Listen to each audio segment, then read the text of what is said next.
कुंभ मेले की जड़ें हिंदू पौराणिक कथाओं में गहरी है। कहानी उस समय की है जब देवताओं और राक्षसों ने प्रारंभिक समुद्र का मंथन किया था। वे अमृत की तलाश में थे, जिसे अमृता का अमृत कहा जाता है। इस महाकाव्य संघर्ष के दौरान अमृत का एक घड़ा निकला। हालांकि कीमती अमृत पर कब्जे के लिए देवताओं और राक्षसों के बीच युद्ध छिड़ गया। इसी हाथापाई में अमृत की कुछ बूंदें धरती पर 4 जगहों पर गिरी। ये 4 स्थल हैं: इलाहाबाद, हरिद्वार, नासिक और उज्जैन। इन्हें पवित्र माना जाता है और ये कुंभ मेले के स्थल बन गए। कुंभ मेला इन 4 स्थानों के बीच घूमता रहता है। हर 12 साल में एक बार इस आयोजन का आयोजन होता है। इलाहाबाद गंगा, यमुना और पौराणिक सरस्वती के संगम पर कुंभ मेले की मेजबानी करता है। इस संगम को प्रयागराज के नाम से जाना जाता है, जो इसे 4 स्थलों में सबसे पवित्र बनाता है। हिमालय की तलहटी में बसा हरिद्वार गंगा के तट पर कुंभ मनाता है। नदी को देवी के रूप में पूजा जाता है और कुंभ के दौरान इसके जल में स्नान करने से मोक्ष की प्राप्ति होती है।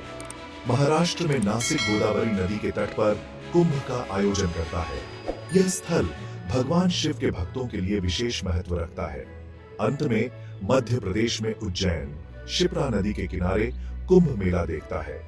ऐसा माना जाता है कि भगवान विष्णु ने राक्षसों को हराने के बाद खुद शिप्रा में स्नान किया था, जिससे यह एक पवित्र स्थल बन गया।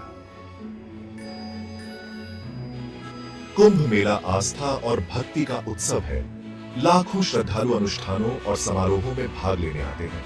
सबसे महत्वपूर्ण अनुष्ठान शाही स्नान है। इस शुभ समय के दौरान साधु और साध्वियां, जिन्हें साधु के रूप में जाना जाता है, नदी तक जुलूस का नेतृत्व करते हैं। वे पवित्र जल में स्नान करते हैं। इसे आध्यात्मिक सफाई और जन्म और मृत्यु के चक्र से मुक्ति का मार्ग मानते हैं। कुंभ मेला धार्मिक प्रवचनों का भी समय होता है। पूरे भारत से आध्यात्मिक नेता अपनी बुद्धिमत्ता और शिक्षाओं को साझा करने आते हैं।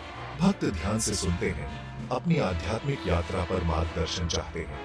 कुंभ मेला दान और देने का भी समय होता है। लोग गरीबों और जरूरतमंदों को भोजन, कपड़े और पैसे दान करते हैं। देने के इस कार्य को पुण्य कमाने और आत्मा को शुद्ध करने के तरीके के रूप में देखा जाता है।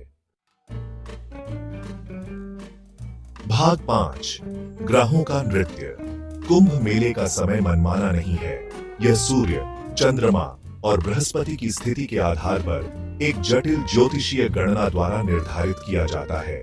कुंभ तब मनाया जाता है जब ये खगोलीय पिंड एक विशिष्ट विन्यास में संरेखित होते हैं, जिसके बारे में कहा जाता है कि यह आध्यात्मिक प्रथाओं